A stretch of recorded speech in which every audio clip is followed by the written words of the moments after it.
today. I know, it was super.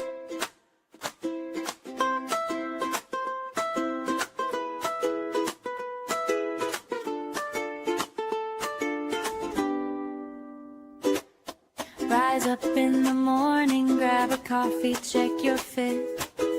Hit the ground running, but try not to forget. There is a place where you can go to share some puppy hugs. Slow it down and listen in. Have some caffeine with your friends with Java and Jugs.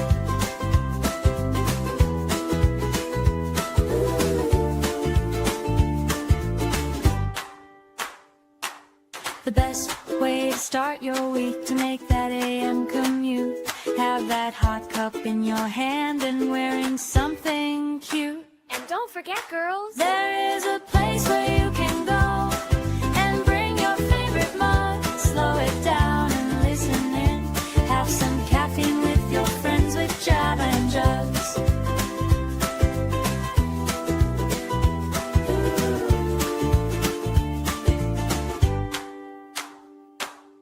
Rise up to the day ahead. Find a place to sit. We saved a special place for you, so try not to forget. There is a place where you can go with sugar, cream, and love. Slow it down and listen in. Have some caffeine with your friends with Java and Jugs. Careful, it's hot. Spend a Monday with your friends with Java and Jugs. We have mocha, vanilla, hazelnut with Java and Jugs. Coming right up.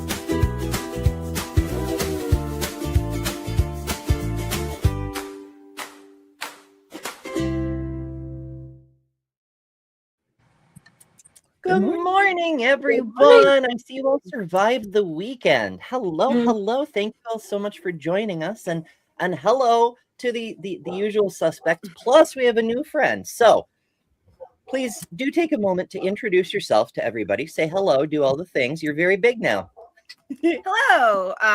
For those of you that do not know me, my name is Helen, also known as Hellbells. I run a channel called Free Thinkers Fireside, where we put the human and humanist one cozy chat at a time, which basically means that, hey, I talk to people in the secular activist humanist space, and we sit down and the guest gets to talk about whatever he, she, or they want for an hour and a half. So I do that.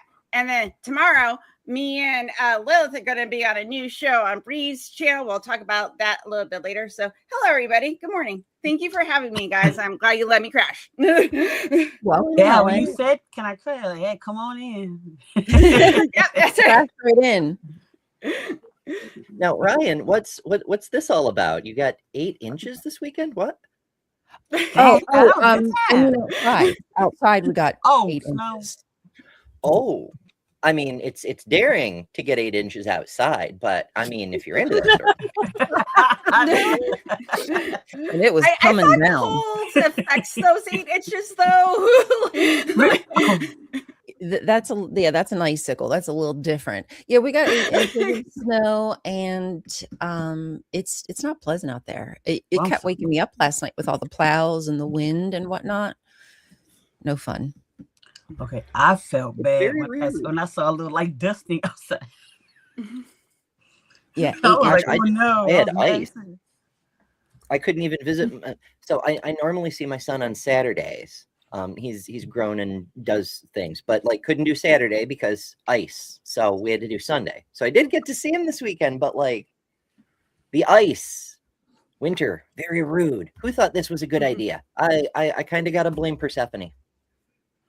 Yeah, we could do that. It's not really Persephone's fault, though. It's more Hades' fault because he like I was kidnapped about her. to say.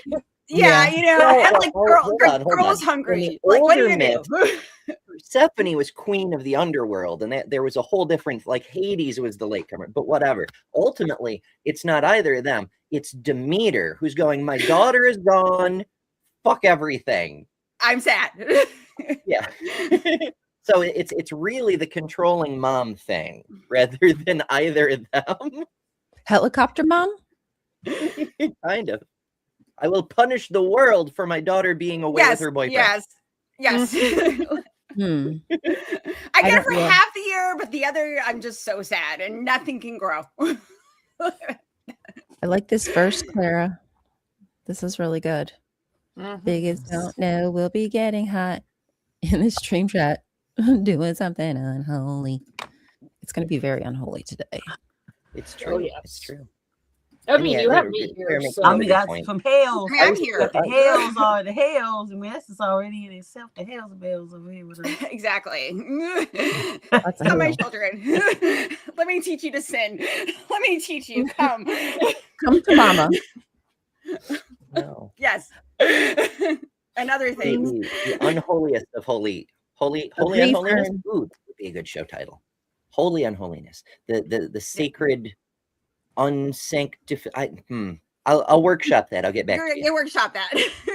Let us know. You'll come up with something. I know you will. I believe in you. Good morning, Amy. Good to see you. Hope you all had a good weekend. You probably got some snow too. Someone did. I know some of you out there. Yeah, I just woke up. It's literally freezing outside, which I'm just like, how did this happen? This is the thing that I hate about being in Texas and being a knitter. I never get to wear my stuff except for like 2 weeks out of the year. It's just that does kind of suck. What about do you knit like little tank tops and stuff? I can. I'm actually in the process of doing one. I don't know where I'll put the rest of my yarn for that, and that yarn is unavailable, so I'm gonna have to find it first. Well, yeah, that's the worst part, because it's been a while since I've knit or crocheted. I do both, but running out of something because I put a project to the side for far too long, and then by the time I go back to it, the store's like, oh, I haven't had that in 10 years, ma'am. Yeah, I've had a habit of whenever I start a project, I figure out how much it's going to take, and I'll buy that plus one more skein just to make sure that I've got enough. Because I've had it to where I've gotten most of the way through a project, ran out of yarn, had to go get some more, and couldn't find it. I'm giving you a hug, Steve. Yes, it's gonna be okay. We're just my question, Ryan, is what can't you do? What, Lil? What? I probably. What can't you do? I don't think she. I think she cannot scale the empire. No, you. What can't you do? Me do. Yeah, I don't know what you can't do. Oh, well, I wouldn't be able to scale like King Kong. I wouldn't be able to climb up. But everything else, climb up on King Kong. Everything else. Speaking of King Kong, or Genghis Kong. Or Dong. So the only I'm working on a cross stitch for my mom for her birthday's April 14th. Okay. And I was doing I was doing it when I played D&D when it wasn't my turn. So I would just like cross stitch, in between, while we were going around the table. Right. And we're not playing D&D anymore. So it's just been sitting in my bookcase. So I did a leaf yesterday, and I told myself I had to do a little bit each day because my mom's birthday's in April. And I have like 7 weeks to get it done, and if I don't make that commitment to finish it, because my original goal was I was going to put a bunch in my house and make it like all poisonous like plants like hemlock and like nightshade and stuff, and have my little deadly cross stitches of deadly plants. And then I decided, I was like, you have the ADHD ambition, Helen, but that's a follow through, because you have one project that you've been working on for over a year that you still have not completed. So I'm going to adjust my expectations for myself. Hey, at least you're realistic. You may have been far too optimistic previously, but now you're going to pace yourself and be more realistic with stuff. I'm sure. I think once I started doing this project, I was like, yeah, like Helen, let that go. That was a pipeline dream you had. Yes, that was a very, very dark dream. It was a very dark dream about cross stitching. I do that with editing. I'm like, oh, this only take me like a few hours, and then like a day later, what's wrong with you? Why do I do this to myself? Exactly. I can punish myself.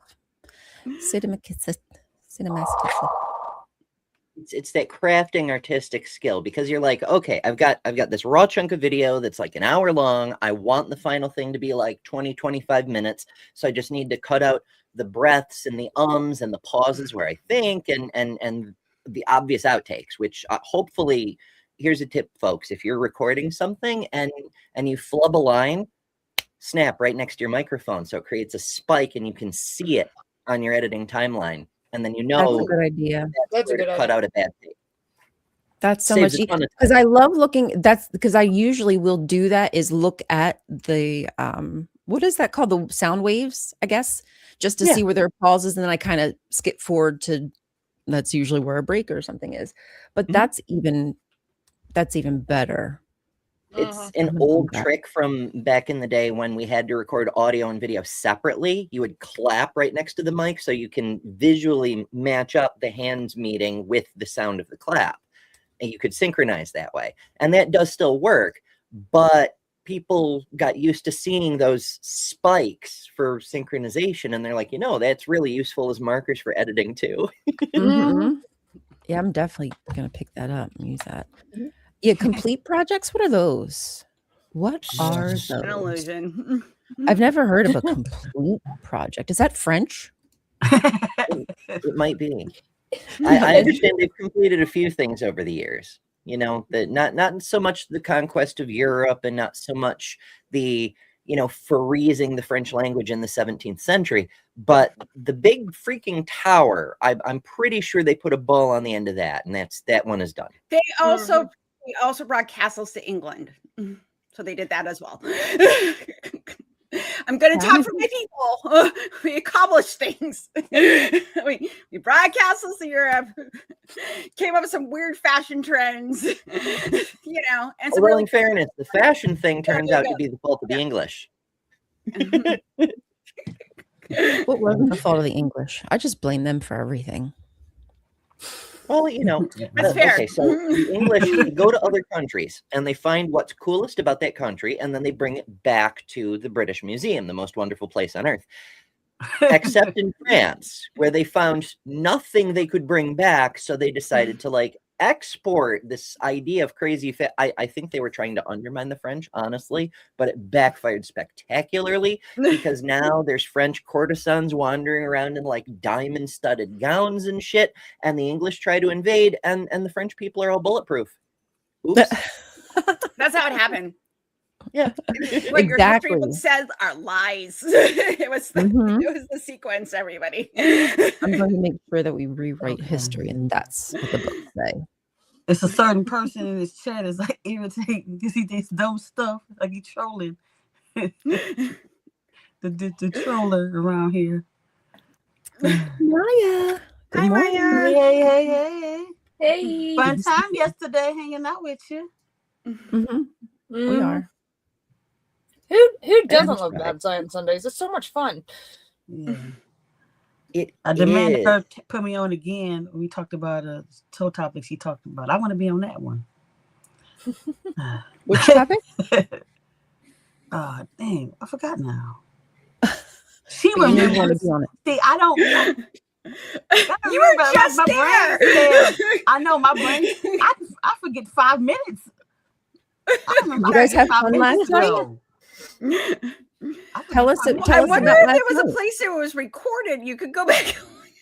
Yeah, I can watch it, but I can't do it right now. This moment. I know. I'm just teasing you. Sure, you can both. The alien chump and the alien crap.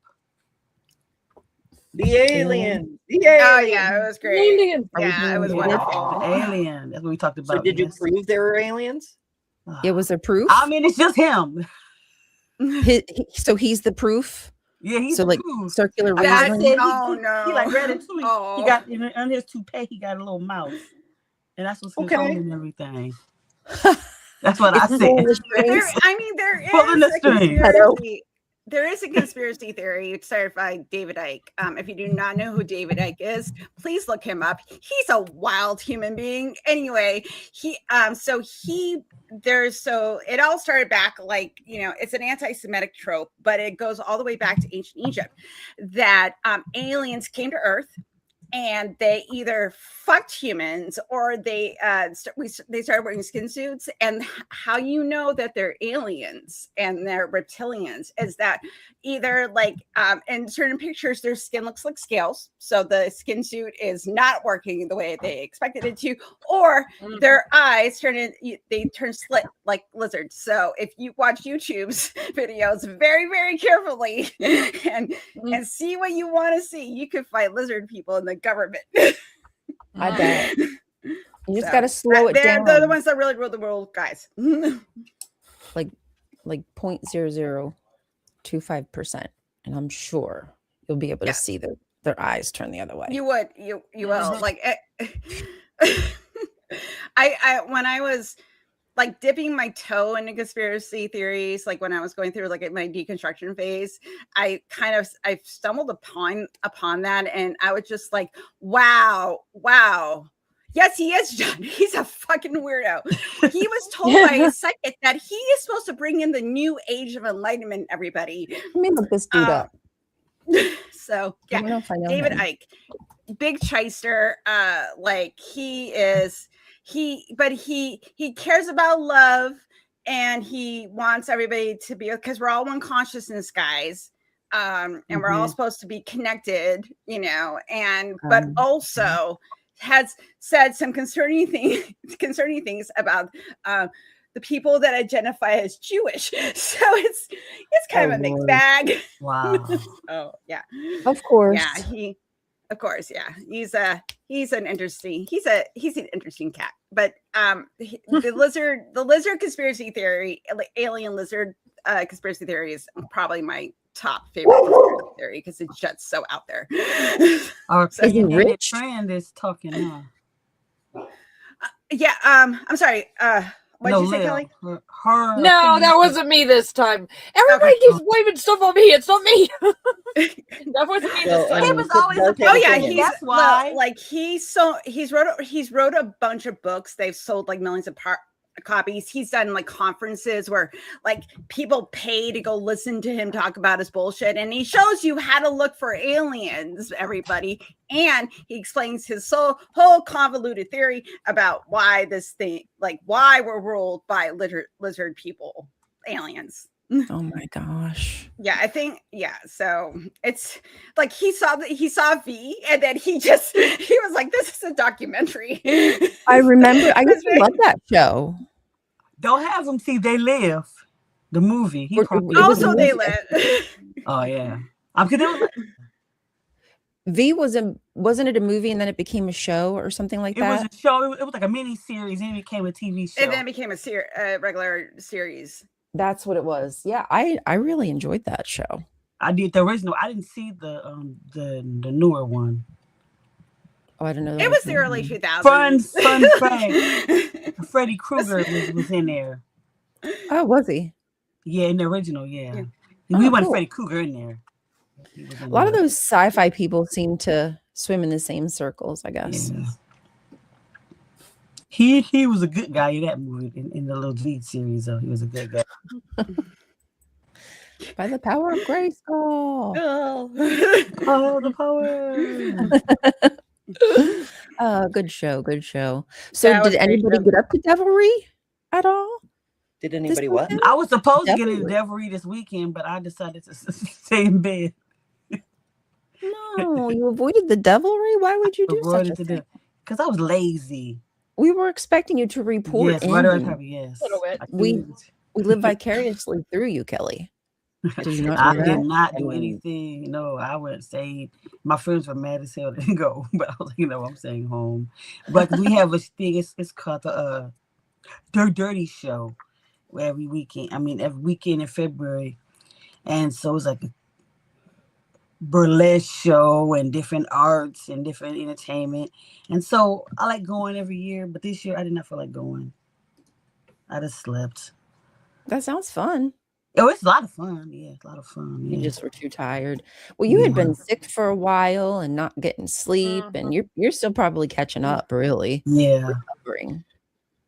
I was like, nope, I'm going to stay in bed. We all have a strange amount of illnesses and other ailments and things, because for some strange reason, the great Jesus spirit just doesn't heal people, weirdly enough.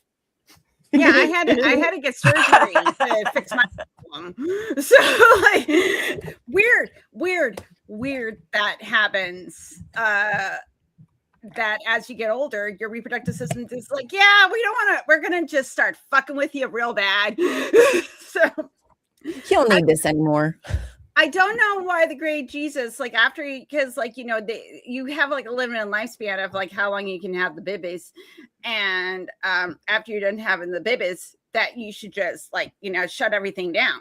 But no, it's like, no, you have to keep everything, and then it's going to dysfunction as you get older and cause a bunch of health problems for you. And then you'll have to spend thousands and thousands of dollars getting surgery. That because it's our fault, guys. It's our fault that our reproductive system kind of takes like a jack shit as you get older, because for some reason some bitch ate an apple. So allegedly, that's how that works. Well, we don't even know it was an apple. In fact, I think I'm going to blame Demeter there too, because That's for all true. we know, the fruit was a pomegranate, and that was Persephone. Exactly. Who is it? They said it was a. I can't think who it was. When Well, was that the story snake- written? Also, the snake. He said it was a mango.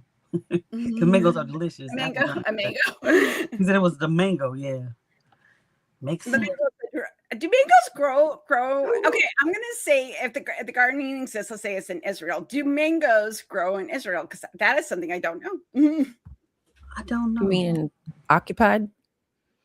Or back then? You're saying like back in? Then, yeah. Did they grow back then? Oh, Like wait, that? which The fruit? Garden of Eden is supposed to have I don't know. everything. Mango? Supposed to have everything. The Garden of A Eden. mango, because if Eden is supposed to have everything, wouldn't they have mangoes? Because then Adam had to go mango, Mango.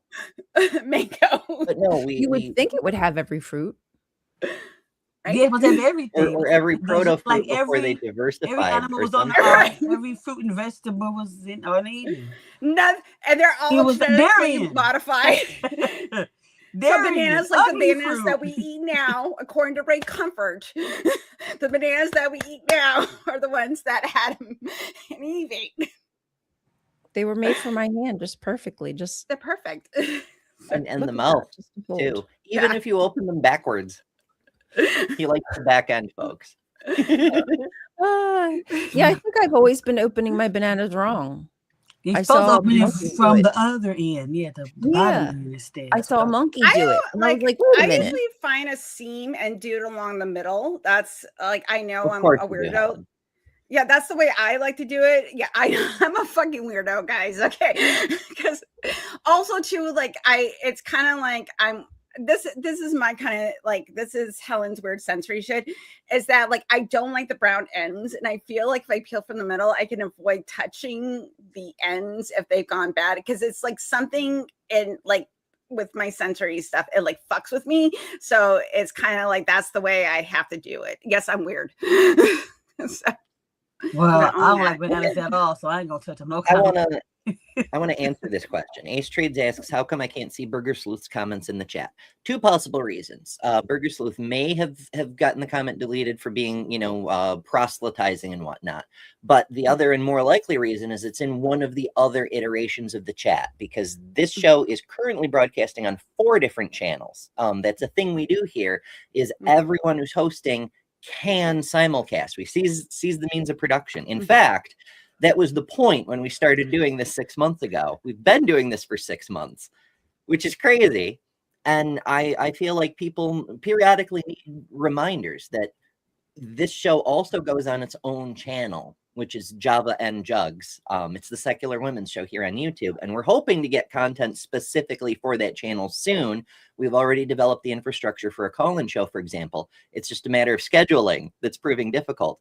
But we're also on anybody who's hosting can, if they choose to, simulcast. And we're also on my channel, the Damn channel, and Kelly's channel at the moment. And No, I'm not on my channel. no, Lilith's channel today. Yeah, Okay. yeah, I didn't do it. I'll remember that for next time I'm on. I did not know that. So now I know. I don't have any bananas, Greg. Sorry to disappoint. And I don't eat should have bananas bought a anyway. banana. You I don't don't eat have any. bananas. I don't have any bananas.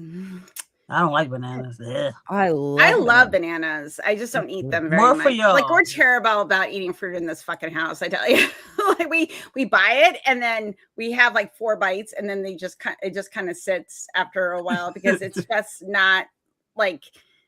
I don't know. I'm terrible. I don't know. Like, but if it's berries, like I will plow through a thing of like a pint of blueberries and like that. Do you ever eat them frozen? No, Ooh, I haven't. Only I should try. I've heard that's good. I heard they're I should good. try that. Yeah. Nice Yeah, little snack. I'm that way with blackberries because I have discovered that once my dogs sniff them, that is the one thing that they will not try to beg me for is blackberries. So I eat blackberries all the time. But No the worries. point is, this show's on lots of channels. All of us have channels, and there's cool shit on those channels. So you should find us. And if you have trouble finding us, you can go to my website because I set up a list of the people on this show. It's betterthanumber.com. And there's a tab called creators. On creators on the right side of the page, there's a list of all of the cast. Well, as of yesterday anyway. Red bananas. I haven't updated it yet today. I want a red banana. Do they taste very different? Yeah. I can imagine. Now I'm curious. I like plantains, but I don't like bananas. You like plantains? I love. Oh yeah, they do. Yeah. Plantains are amazing. I love them, but I'm just surprised that you would prefer a plantain over a banana. Yeah, because I do not like bananas. Are bananas too sweet? Like, what's the issue with the banana? No, because plantains can be sweet if they're not ripe, but then the ripe ones are sweet. But yeah, true. Do you like them sweet or not sweet? The plantains. Well, I usually like to get the mofongo, which is like a dish in Puerto Rico when I go there, and I usually get it mixed. It's like mixed of both. So you go to a different country. You go to Puerto Rico. I mean, it's technically our country. You're so silly, hush. It'd be a traitor like that, Kelly. My goodness. I know. I'll be trading, going to another country, Puerto Rico. Did you do the capitalism and can afford to fly to Puerto Rico and get your special like plantain dish? Because otherwise, then why aren't you using these powers for good? That should be a law. Not that getting plantains from Puerto Rico would not be a good cause, because it probably would. Workers unite. Yes. Yes. Blue collar. Keep together strong. Solidarity. Exactly what they don't want. That's exactly what they're fighting against. My And also goodness. red They do a good bananas. job They've of been it. hiding these from us for ages. Red bananas. Oh my gosh. Apparently they're just a different raspberry kind of cultivar that we just haven't been introduced I to. might even like And that. they have a vaguely raspberry hint and a soft, creamy, pinkish texture. It sounds really interesting. But yeah, high class. It's the thing. I wonder how Now, are where they can I get sweet those? or they tend to be like. I'm curious. Yeah, it says Where- there's I would try it. I'm not Yeah, I'll sure try they're anything from. once, twice. I'm about to Twice say if I like that. it. I'm about to say that too. Anything else? Sky's the limit. Yep, exactly. Really, Just like certainly. There's nope, that's an X link. Never mind. We're not going over to there. yeah, we don't do that. But apparently they're starting to make their way into stores. I saw a bunch of colors and I'm like, ooh, but nope, we're not going to Elon land. We all learned about red bananas today, guys. So we did learn something new today. So We can come here and sin. We can we're over learn. here. This is what happens when you get rid of that sanctimonious righteousness and bullshit and you just engage with real people who immediately start learning things. It's wild, right? The insides. They're actually creamy. They're creamy looking. They're vaguely yellowish, like a banana flavor. To be fair though, if my bananas were brown or black inside, I would just be concerned, because usually that means that they've gone bad. That's the only thing I'm saying. That's it. So that's the only time you should be concerned. Other than that, so I don't like them when I don't like it's them a when they're natural. So that's all I'm saying. Capitalists talk about low skill labor as means to justify low wages. I'd argue, and I agree, the middlemen are doing the low skill labor. If anything, there's no value in organizing labor without the workers. And I'd even say like up a couple levels. Far too many middlemen. Oh, for sure. Middle managers, like, they don't actually do a necessary job, because the organizing of the labor is done by the shift supervisors, the people on the floor working with the other workers. It's the middle managers are just there to have authority and like micromanage what the overseers are doing. You don't actually need them. I'm an overseer, and I can You overseer. I am an overseer to the workers. So yeah, I'm not, because no, I'm not. I'm a because I do for our workers, I do all the scheduling. I'm the one that gets them work. And then I have a middle manager that likes to, even though I've been doing my job for 3 years, likes to tell me how to do my job, which is because you don't know how to do your job. I don't know how to do it, obviously. You need someone to mansplain it to you. And this is the person that trained me. Oh, Lord help us. I think it's just what we do with them that makes them evil, possibly. Yeah, what we do, yeah, makes them Well, evil. okay. Are there use cases for bananas that are good or evil? Not even objectively, just so, like, for example, if you take the peel and you throw it in front of a police car and make it spin out, is that objectively good? Yes. So bananas can be used for good. But True. what if?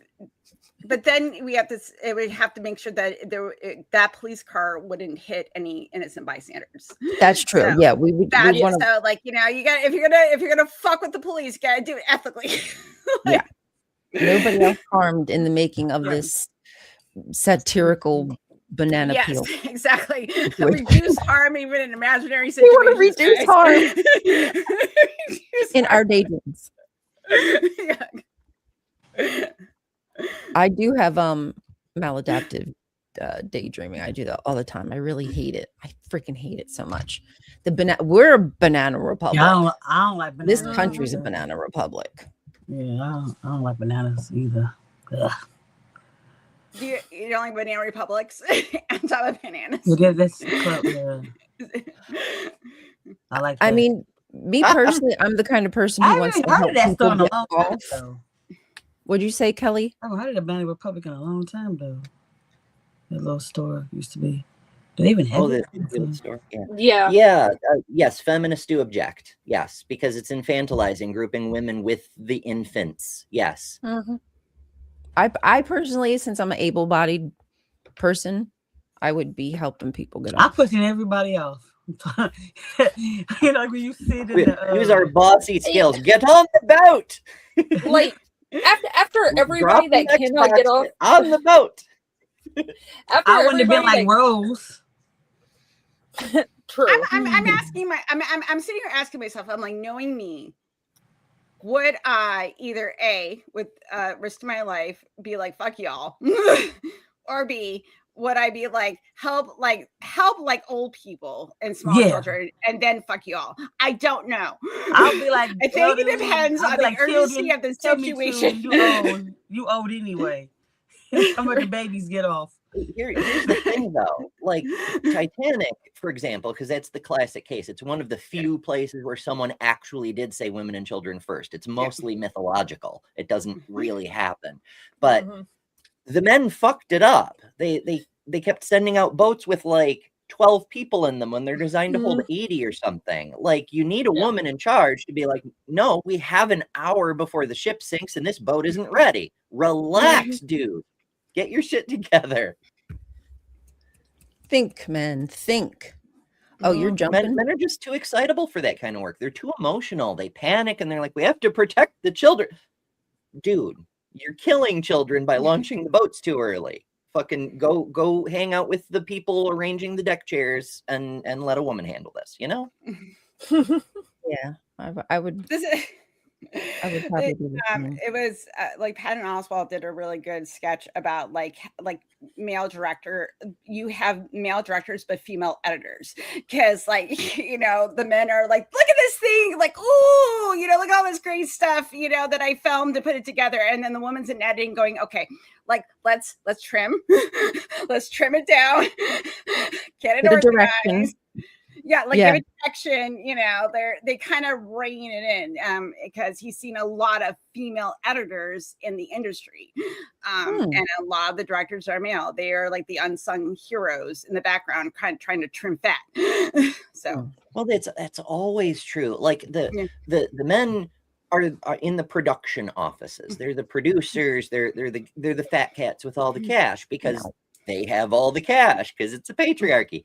But like on set, you know, the costumers are women. The freaking catering crew, I forget what the fuck they're called. There's a term for it, but it doesn't matter. They, you know, they're more mixed these days, but in the old days they used to be mostly women. That like everyone who had like a job title that you could brag about was a man, but everyone who did all the rest of the work was a woman, you know? Go figure. Well, like in the early days of animation, women painted all the cells because they had, you know, the finer hand coordination to do like the actual painting of each cell. So there's a lot of people, like a lot of women that were employed at Disney. A lot of them ended up like marrying people that were in like the animation department, like a lot of the men. But the paint department was all women, essentially. I didn't know that. Yeah. So, yeah. Interesting. Mm-hmm. I mean, you know, everybody's brain works different. Everybody has talents, but it does seem to be, as I read with in this one study, that we are emotional, but we're able to restrain and handle them better. Well, all humans have emotions. That's part of what it means to be human. Yeah. But yeah, every industry has stuff like NASA. Famously, you know, it's the president makes big speeches and the director of NASA is always a dude and yada yada. But in the back room, the people doing the math on how heavy the capsule has to be and what accelerational force, the delta V, you need to get into lunar orbit, all women. You know, the men make the speeches, the women do the work. I think like the first, I think like the first person who discovered that we lived in multiple galaxies was a woman. I can't remember. I was watching something, and a fact came up about like, you know, what the was working in like the 18th century with another dude because she was mapping the galaxy, like all of the stars she could see. And then when she started doing that, she noticed that some stars were not twinkling. So then when she started going further, she's like, okay, well, if the sun's a star, and then she started realizing that there was multiple galaxies because she was mapping our night sky. And God damn it, I wish I could remember her name, but that was also something cool I found out. I don't think I've heard that one before. Let's see. Was her name Sarah Rubin? No, that's Dark Matter. Hold on. No, it was. Oh God, it's gonna bug me because it was not long after like the first telescope was made, and then it was one of like the next generations where they could see more of the sky, and then over time she was basically just looking at it and then drawing it. I cannot remember her name for the life of me. It's going to bug me. Give me a minute. I'll look it up. I can tell you about how we figured out galaxies are galaxies. It's Vesto Slifer and Edwin Hubble. And it may be Slifer was working with a woman who did the actual measurements or something. I mean, I really want to know this. We're almost on the cusp of Women's History Month. And if there's a forgotten woman in astrophysics let me I don't know about. I think is it Caroline Herschel? It might be. Hold on. Ace Trades put something in talking about her, and then Maria Mitchell. Yeah. Sound familiar? Any of these? Caroline Herschel, Maria Mitchell? Caroline, Herschel discovered a whole bunch of comets. Like there's still comets today that bear the Herschel name, and quite a few of them are her discovery. In fact, she kind of had an astronomy family, but yeah, I think it was Herschel. So okay, so do you mean that there was a woman who discovered a bunch of comets? No, this was someone that actually was mapping it, like, you know, from the night sky, like following it and mapping which star, like, which stars were in that quadrant of the sky, you know, at certain times of night. So she was like Star Trekking, but from the Earth. Star Trekking. Yes, from Earth. Well, from Earth. I've never read this study, Greg, but I might look for it at some point. I've heard that studies reveal that women in law enforcement are not as susceptible to corruption as their male counterparts. If so, it's interesting. Yeah. That would be interesting. I think that one, I suspect, is less of a gender thing and more a position in life kind of thing. Like people who are financially secure are less susceptible to corruption, because people who are desperate to make ends meet are more likely to take a bribe, for example. There's a lot of different variables that need to be controlled for in that kind of thing. That's something else too. Men don't always think with the right head, but I'll leave that alone.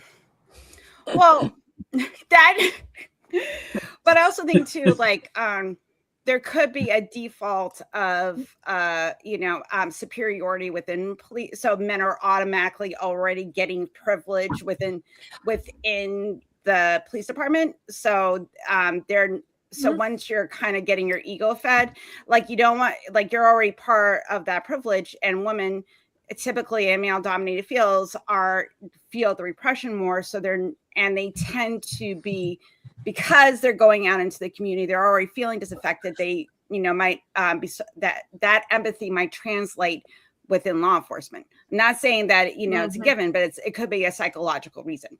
Yeah, that makes sense. It definitely tracks. Good morning, Maya. Welcome. Hi, Maya. Our goddess of wokeness, of all things perfect. Yeah, no, good to see you, Kelly.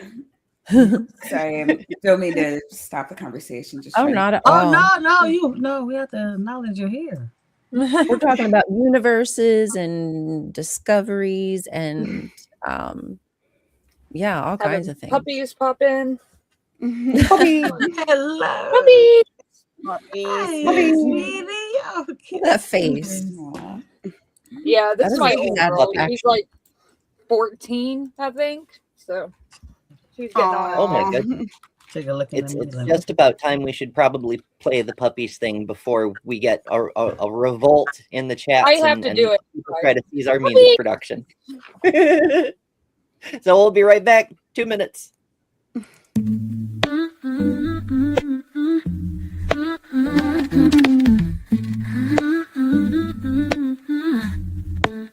Sometimes I chill or hang out at the bar, but I never stay long or go very far. You could say I am lame or that I am fickle, but I'd rather be at home playing with my pickle. That's my dog, she's a big deal. That's my dog, let's keep it real. Don't take offense if I don't answer the phone. Instead I'm loving on my girl and giving her a bone. People call me a dud, like a busted missile, but I'd rather be in my bed petting my pickle. That's my doggy. She's a big deal. That's my dog. Let's keep it real. That's my dog. She's a big deal. That's my dog. Let's keep it real. It's not that I don't like you or wanna hang out, but if I had to choose, never was there a doubt. If you need to feel good, in fact it might tickle, you should come to my house and wrestle with my pickle. That's my big deal. That's my dog. Let's keep it real.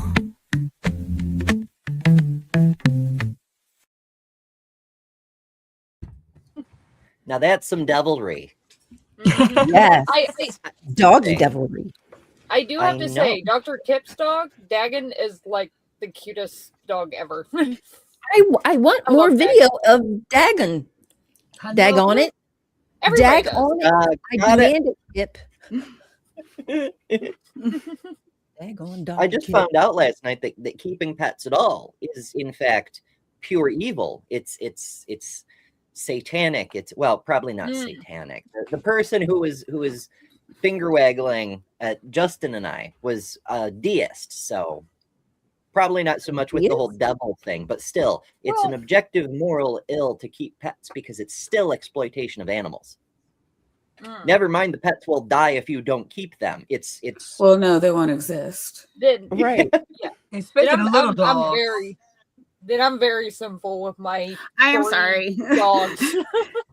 If I let one of my cats out into the wild, she'll be killed. There's bobcats. Yeah, if I let any of my cats out, it's bobcats and other animals around here. But regardless if there was, like, my cats cannot survive on their own. Well, I mean, that's your cats, but like if you most people, I say most people, a lot of people have outdoor cats, but I mean, you have to remember we domesticated the animals, right? So there are ethical questions surrounding that, and then like they would just be wild animals, like they existed before we took them in. And so, yeah, there's a lot of people that think that keeping pets is kind of a form of slavery.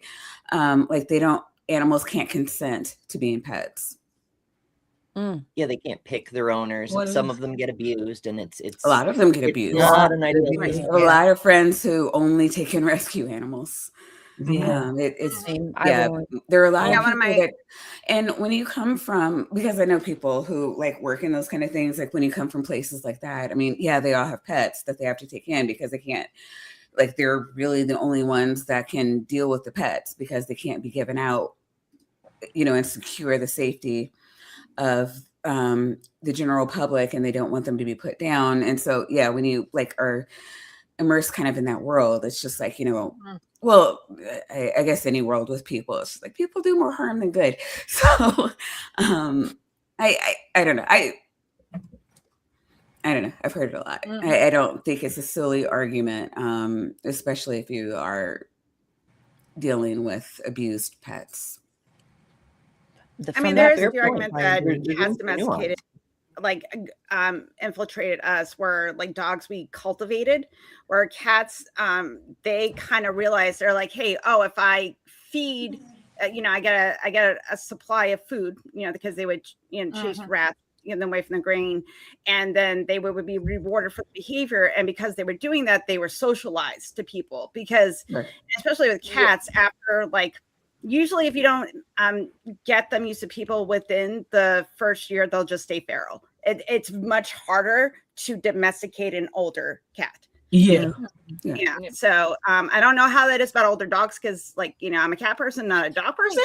So I'm not saying to euthanize your pets and never have them. I'm just saying there's an argument to be had there. No, I'm just saying, like, I'm talking shit. Like, I'm just talking about stuff I know. Yeah, it's just not fair in the argument sense for someone to take the extreme far side of one position and try to pretend that's the whole thing. Nothing else matters because some people abuse their pets. That's not how that works, Bestie. No, that's not how anything works. You don't take an extreme position on anything and argue it for the whole. Well, what's really sad is like, what is it? Is it pigeons? that were domesticated and then left to basically fend for themselves and uncared for. And I feel so bad for them. I never heard about that. Because they were used for carrier pigeons. They were used that for makes sense. communications. And then when, I guess telephone lines or whatever the hell came in, they weren't needed anymore. And now they're just... I just thought they were like rats and raccoons, where it's like we kind of infiltrated their space. And so they're just like, we're not leaving. Right. Squirrels used to be a huge pet. Really? Like back in the early 1900s, yeah. Wow. I know people who still try to have squirrel pets. It doesn't go well because you can't really domesticate squirrel. Okay, so first of all, when we say domestication, we don't mean house training. That's a term that means an actual physiological change to the species so that they are now bred to be compatible with living alongside humans. Sometimes we mean, livestock, like cows being docile, and sometimes we mean house dogs. They'll eat an intruder, but only lick your face, that sort of thing. It takes generations of breeding to do that. And so squirrels haven't gone through that process, which is why I would argue it's always bad to have a pet squirrel, but not. Oh, nobody said it wasn't. I'm not going to die on any hill for that. You're going to die on it. I followed this guy who like, they're not his pets, but I guess they just kept coming to his home. So he like built like a little house out, like a little doll house outside. So they'll interact that much, but they still go out and do their own thing. But they come to the little pet house. Is anybody sub to the channel The Dodo? Yes. Oh, yes. Yeah. There's so many videos of people who took in injured animals, try to release them to the wild, and they're pretty proficient on their own, but they always come back like either at the end of the night or in the morning to visit. Yeah. Because they've grown an attachment to the person who helped them in need. I think that's adorable. Yeah.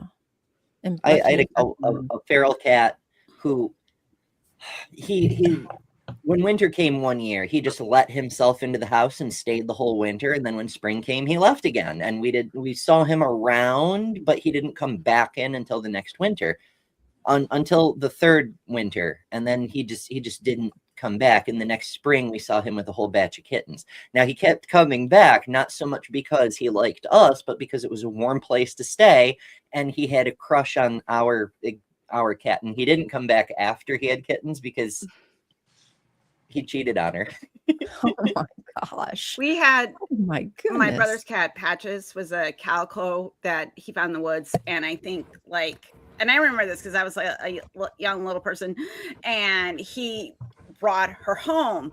Now Patches, because she was half feral, would spend majority of her time outside around the neighborhood, but she needed to come home for food and when it's cold out, and my mama, and she was very did not really like to be pet.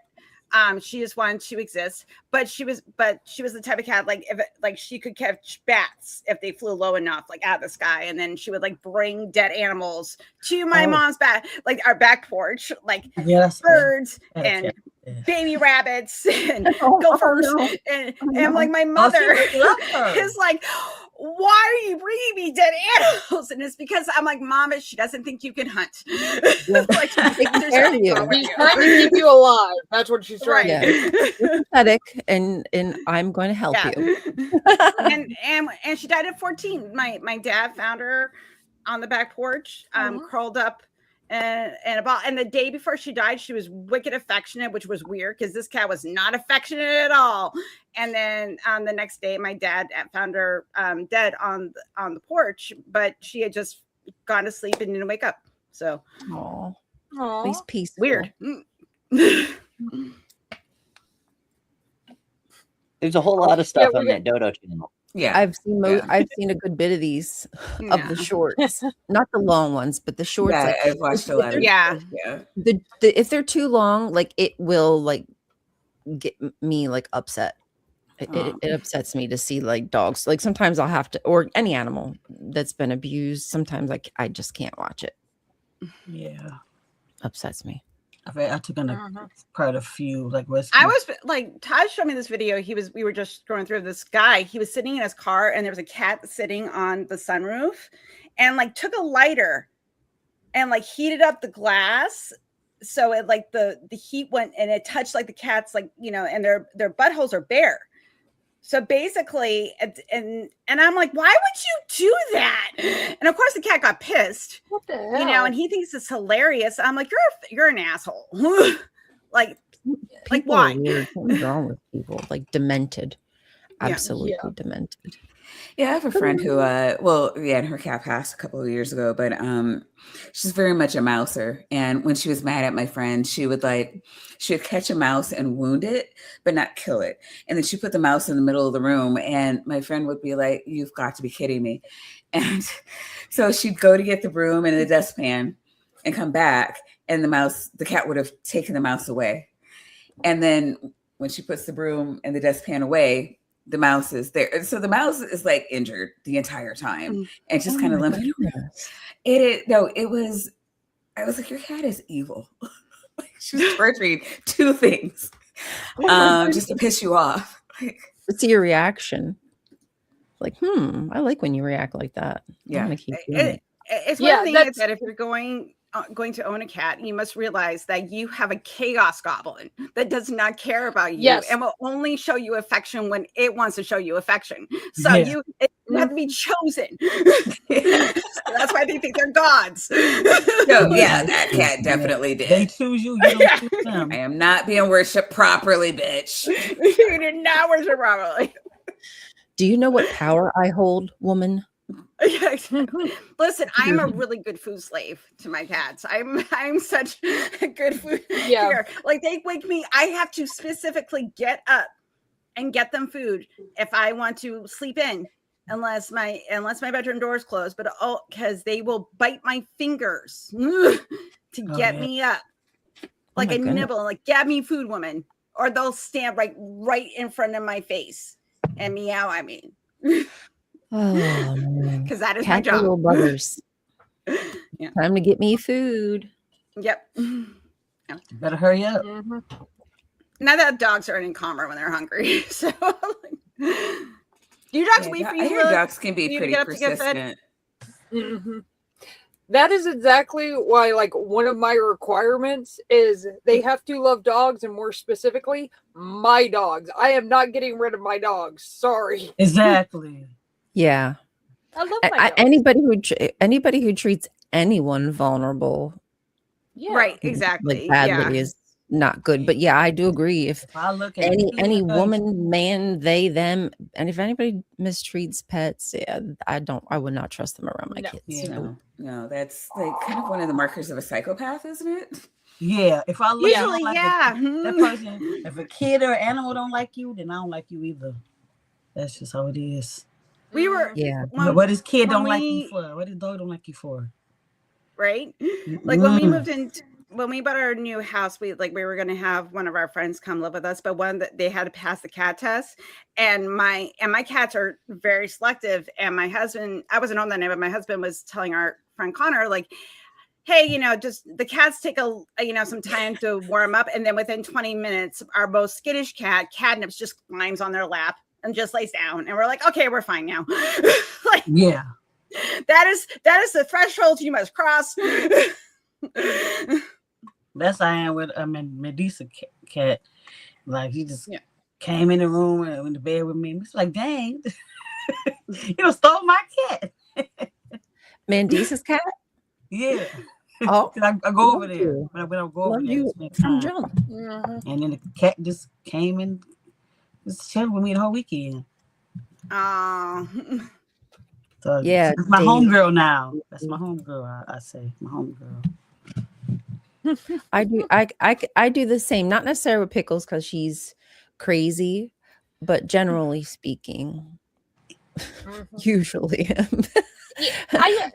With mine, I more pay attention to Pixie because Pixie's my rescue. My other two are farm dogs. That of course they're like, I need somewhere to put these dogs. I'm like, I'll take them. Of course. But Pixie's my rescue, and apparently she did not have good owners before that. loves women, does not like men. If she likes the guy, then that's a good thing. So. Oh yeah. This is so cute. So She you're We'll talk oldest about nice cat. stuff. You know, what's going on for Devilry? It's supposed to be evil. We evil. Good birthday month. We evil on this screen, and we ain't talking about how evil we are. I'm just saying. Although so your oldest cat will be 7 in April. They were a rescue who followed your youngest brother home one day. Oh. I had a cat that I had for 17 years, and when we got his mom, we did not know his mom was pregnant. So within a month and a half, we had 6 kittens. He's like, oh, gee. And he ended up being the one that I kept, and it was a split-second decision because somebody's like, "Do you have any kittens left?" And I'm like, "We have one." They're like, "Well, can I see the one you have?" And I was just like, the calico girl that I was going to keep, or this black and white boy that I'm not sure I want to keep, and I kept the boy, and I'm so glad I did. He was the best cat ever. I still haven't been able to own a cat since him. I miss him too much. It's hard, isn't it? Sometimes, like sometimes it's the best thing is to get another pet right away, and then sometimes you just can't. I'm gonna get another cat person. I need that bond, like especially after my cat George died, because I called him my boyfriend, and when he passed, and we had to put him to sleep. He was like 17. That was old for a cat, and we had to put him down because he just got really old. And then I got out and I got Bellatrix, who is my little minx chaos goblin, who is also my baby, and she's my girl, and because I needed that to heal. You know, as part of that, you know, and I want to, and it's a rescue. We always get rescue cats, you know, like you need a home. Let me give you a home. So, yeah, I feel that like it took me a while though, actually, after my last dog died. His name was Buster and he had cancer. But I was moping. I was basically like mourning and moping. And so it was like, it's time to bring somebody in our life, especially since knowing there's animals out there that need rescue, and you know, pit bulls are not always looked upon kindly. So it was kind of the perfect match. The right time. Dagan is a great judge of character. He likes you. So no, that's why, like, that's one reason why so when we got Pixie, we had a miniature schnauzer called Jazz, and if you know anything about miniature schnauzers, they tend to like latch onto one person.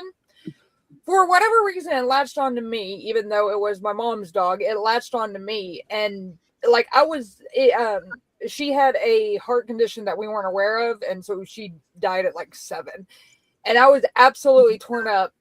Came home one day, found Pixie because my dad had gone to the rescue center to get her for my boys. She got stuck in a fence like an hour later. I rescued her out of the fence, and she's been mine ever since. And since then, I'm like, I've got to have at least 2 dogs because I need one when the other one goes, or I can't handle it. I don't like being. And then they're not alone either. Then they're not by themselves either. Like exactly, one other one passes. And I mean, the 3 that I have now, they're all completely different, but they get along so well. It's just like, it's so much fun watching them interact with each other. Yeah. So, I didn't mean to end up with 3, but I did. Well, Pickles is our only one, and I thought of getting another, but now that we have my daughter and her husband living here, and they have the 2 big dogs, they get to see each other, and so that works. That's enough. That's good. That's plenty. I don't think 4 dogs is work.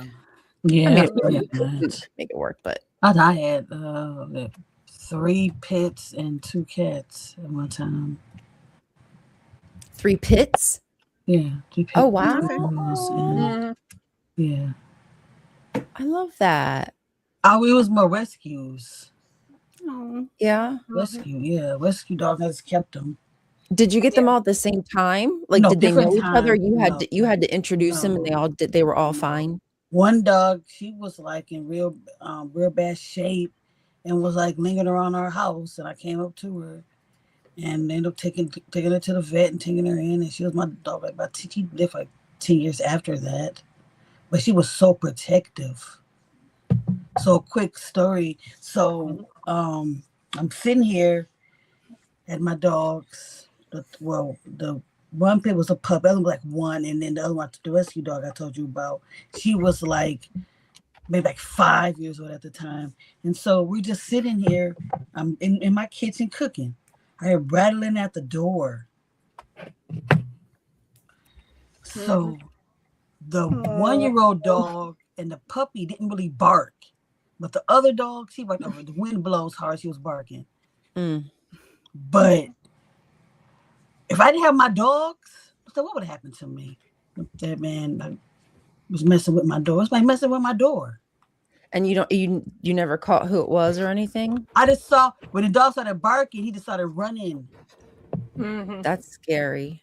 That is, that is like a good reason to own a pet for at least just for the alert. I mean, goodness gracious, they might not be able to protect you. I don't know, but they'll alert you that somebody's around. That's for sure.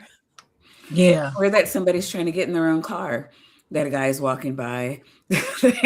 Right. Right. Or there's a bird I like. Well, but they's big babies though. You like they be vicious. No, they big babies. No, to me. There was big babies. And So the sweetest dogs I've known have been pits. So my best friend just lost hers. That I think she was 16, but she was the sweetest sweetheart like ever. Yeah, they're very loving dogs. She gets the cutest little zoomies. Lots of energy, I will say. At least she does have lots of energy. I don't know about others.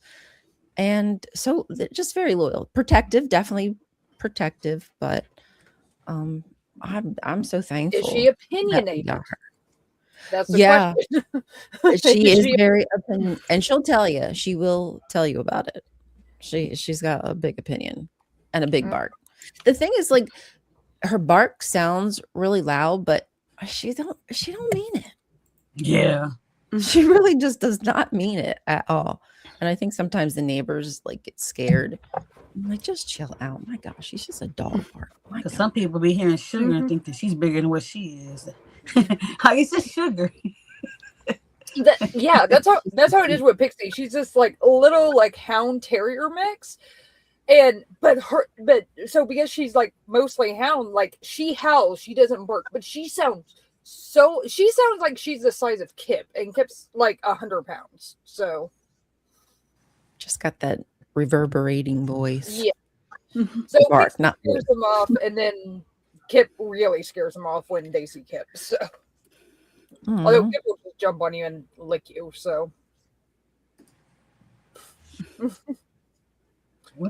oh my goodness, you had a lion? Or your cat was named Lion? Okay. I'm sorry. Fucked up. Oh my God, that sucks. I'm sorry, honey.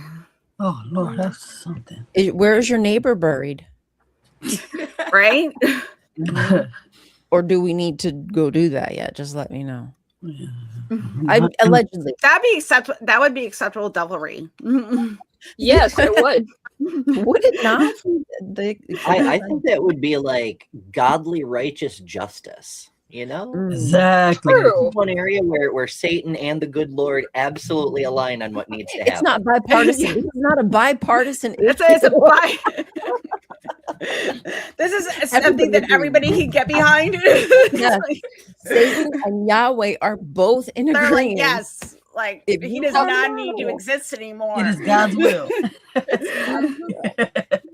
And then there's a debate that who gets him. Listen. I know that like back in the day with Noah, like there was this thing, but you got it all wrong. I realized my mistakes, completely changed, which is now why like I just cannot have any animal abuse. It's unacceptable. So you see my dilemma.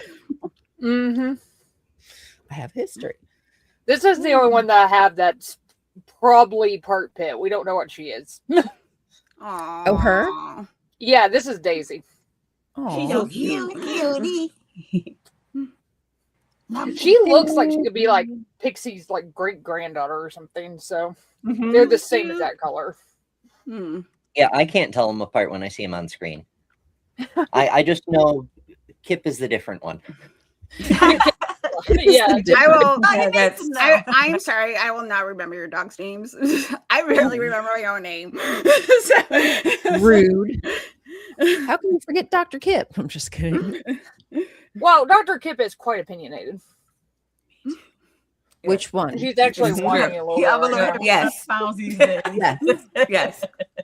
Making Dr. Kip, me too. I'm a little bit bigger than 100 pounds, just a little bit. Run, stick, food, sleep. Yeah. That sounds like my routine as well.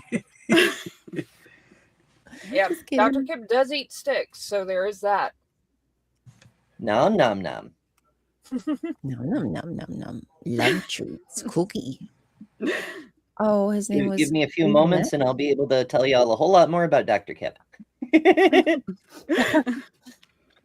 It's not. I was no going books, to I know make that. He ain't wrote no books. that joke, but I chose not to. All I know, he ain't wrote no books. While we wait, remember, folks, everybody here has a channel. They're all listed on the website betterthanember.com on the creator tab. But we've got A Goddess, we've got me at Better Than Ember, we've got Lil of All Trades, Maya is Bad Science Sunday, Kelly is Detroit Atheist Queen 24/7, and Helen is Freethinker Fireside. And remember to take a little tour of the channels and subscribe to everybody, because we all make cool content, including Bree, who's not here with us today, but leaves us this little reminder. It's okay. You can touch it. You can touch it if you want to. I won't tell anybody. I won't hurt you. Just touch it. It's consensual. We're asking you to. I mean, what good is a button if you don't click it? You know? Buttons are for Maya says an odd number of times. Lil, you want to talk about the new show? Since Bree came up. What show? Yeah. Yes, we have a new show that will be happening on Bree's channel. So if you go to Hiveside, it is called Spirit Board. And it's a call-in show. So it's Amber's a part of it, and AJ's part of it, and Kelly's part of it. It's all gonna be a thing, everybody. But what you need to do is, and basically if you saw cryptids, saw ghosts, have something you can't explain, encourage your friends to call in with their weirdo ghost story or conspiracy theory. Or and lots of people that like to debunk other shit besides apologetics. or if you are a ghost or an alien or a cryptid, please, we're taking sides from both sides. Yes, exactly. The awesome thing, the first episode, me and Helen are hosting it. Yes. I'm so excited about that. Yes, I'm so excited. It's gonna be great fun. So first episode, I'm probably gonna be in the back end for a minute. Time. So please please tune in, please. And run that past us one more time. And then when multiple people are talking, nobody can hear anything. It's just garble for the audience. So run the day and time past us one more time. Yes, it will be tomorrow night, February 24th at 7 p.m. Eastern over on Hiveside. And please encourage people to call in. I'll try to remember. And I do have one experience, just one. Well, actually, like two. Two-ish. I think most people have more than they might think. And once this thing gets rolling a little bit, people watch for like the weird or the reminiscence or, just the general Brie flavored vibes. They'll start to be like, wait a second, I had a thing like that happen. I think it might get some momentum going. It'll be pretty cool. You know what I've done to my... Go ahead, Amber. Sorry. Oh, I was just going to say, I promised everybody more info on Kip, and that video is finished loading. It's 1 minute, but I don't want to cut you off either. Wait, hold on. Let me think if I remember what I was going to say. I don't think I remember, so don't worry about it. Okay, let's take a quick break. Meet Kip, named after a biblical scholar. Holds 0 degrees, yet remains deeply authoritative. At Kip Academy, she teaches advanced disciplines like ethical trait distribution, comparative couch theology, and vigorous face licking. Questioning authority is encouraged. Not all treats are created equal. Each snack undergoes rigorous evaluation using the sniff, lick, and stare methodology. Some are rejected, some are accepted, some are declared non-canonical.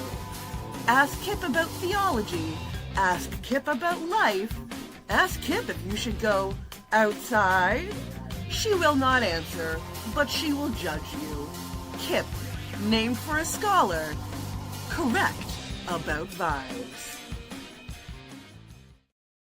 That cartoon, I know. I love it. The picture that the Kip cartoon's based off is like one of the coolest pictures. I've actually got it on my channel, on my Kip Interrupt short. The picture pops up, but I've got this really cool film on my windows that like casts rainbows everywhere. So she's got rainbows all over her face. It's really cute. I have that sticky film too. I love it. I love it. Mm-hmm. I can sometimes see what's going on outside, but nobody can see in, and there's rainbows everywhere. Right. It's like the best of both worlds. Yes, he did. Pardon. Guessy. He was also named chairman of the board. She's jealous about Dagan receiving his PhD from Kip Academy. No, she was congratulating. I'm sorry. My bad, Pickles. I'm sorry. Misunderstood that. Mm-hmm. Oh, you know what I was going to say? It just came to me. Okay.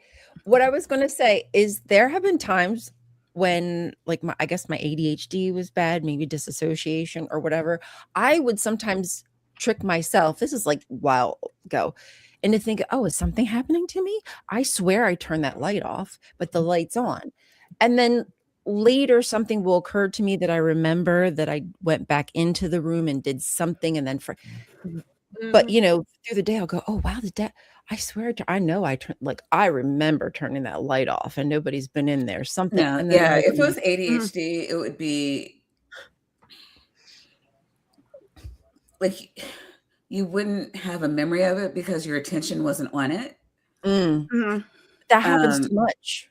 Yeah, that happened. Yeah, and that's what I go through a lot, which is why I have to have something like I have my keys on a chain, like chained to my purse, because like I'll put them down, and because my attention wasn't on them when I put them wherever, it'll be like I don't even remember being in this room when I set that.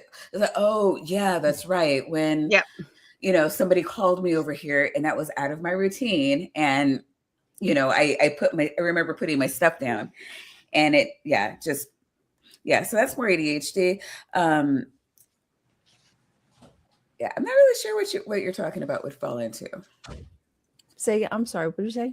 I said, I'm not really sure what you're talking about would fall into. Well, oh shoot, I was just going to add to that. Dagnabbit. Sorry. That's the ADHD.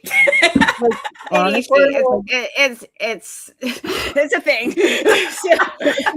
Like it's worse than others. I know that if I'm off my routine, right now,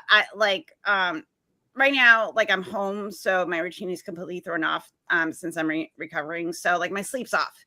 My day-to-day things are off because I'm laying in bed all day, and I'm just starting to get up more, but it's still like I'm not on my regular routine. So I have to kind of reevaluate how I'm going. And then when I go back to work, I have to be back on my other routine. And then I'm like, okay, I'm going to have to take a few days to adjust to this, which I'll plan for, but not do.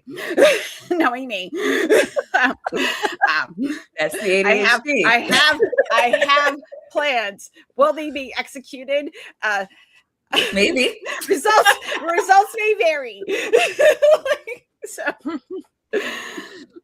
but I think like that misremembering, it happens a lot. Like you'll go like, oh, where did I pick? Like I went into the room for this thing, but I did this thing. And then you walk into another room and you're like, oh, why did I remember to do this, but not the thing I originally went into the room for? And then you go in there and you're like, yeah, where you're like cleaning every room at once because when you, oh, this goes in this room. Oh, this room's a mess. And then just, Like yesterday, I was supposed to preheat the oven. Okay.